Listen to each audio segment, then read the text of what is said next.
Dahil December 25 nga, magtago tayo dito sa Manila mga akla. Taguan natin yung mga inaanak nating humihingi ng pamasko. Ay, chares, Kimi lang. Dito nga pala ginanap yung aming family reunion mga akla. Oh ha, hindi ako tumakas sa aking mga inaanak. Sadyang na timing lang. Ay, Kimi ka, chares lang. Habang ang hinihintay yung Noche Buena ay nagsayahan muna kami dito mga akla. Oh, sala ka. At dahil Christmas nga mga akla, ay kalimutan muna natin ang salitang diet. Naku naman, puro na lang postpone yung pagdadayet ko mga akla. Pagdating nga ng alas 12 mga akla ay nagdasal na kami para kumain. Syempre kailangan yon para i-bless yung food natin mga akla. Kimi kayo. Pero habang ang nagdadasal sila mga akla ay parang hindi ko na mapigilan yung sarili ko. Nakakatempt nga yung mga nasa harapan ko. At dahil Christmas na nga, syempre kainan na mga akla.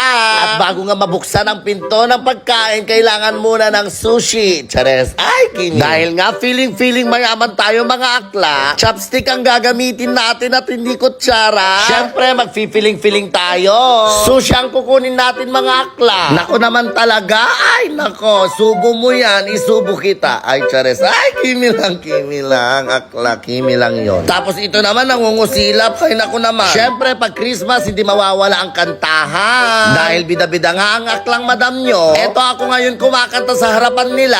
Uy, grabe naman talaga ang mga handaan pag Christmas, no? Sana talaga araw-araw Christmas para araw-araw maraming pagkain. Shoutout nga din pala kay Tita Evelyn at sa mga anak daw niyang nanonood sa akin. Siyempre kahit Christmas mga aklay, wag natin kalimutan ang kanin. Dahil after nitong makain, ikaw naman ang aking kainin. Ay, Kimi. Ewan ko ba, sa rami-rami ng pagkain nasa harapan ko mga aklay, yung kanin pa talaga yung napili ko. Eh syempre, Pilipino tayo mga akla, ano pa bang magagawa natin? Yun nga naman talaga kasi ang nakasanayan ng mga tiyan natin mga akla. Napakasarap nga talagang kumain ng Noche Buena pagkasama mo ang pamilya. May handa man o wala, basta magkakasama kayo ay sobrang saya. Lalo na pag sabay-sabay kayong nagkakantahan at nagsasayawan, di ba mga akla? At dahil nga Christmas, lagyan natin ng twist yung kanilang pagbabalse. Paano ba naman kasi parang dinala pa naman ang Meraki Garden dito sa Manila. Kahit saan talaga pag nakarinig ng mga balse song itong mga matatanda ay napapasayaw sila. Naglaro nga din pala sila ng tumpak nurse.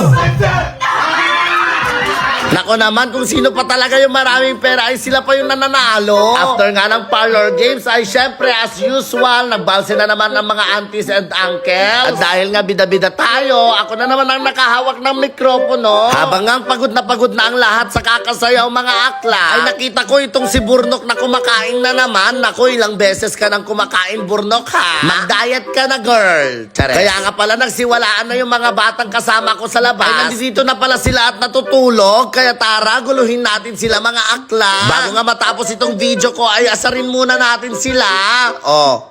Good morning, Chares. Ay, Kimi ka. Siya, dito ko natatapusin yung video ko. Merry Christmas everyone. Maraming salamat sa panonood. Bye.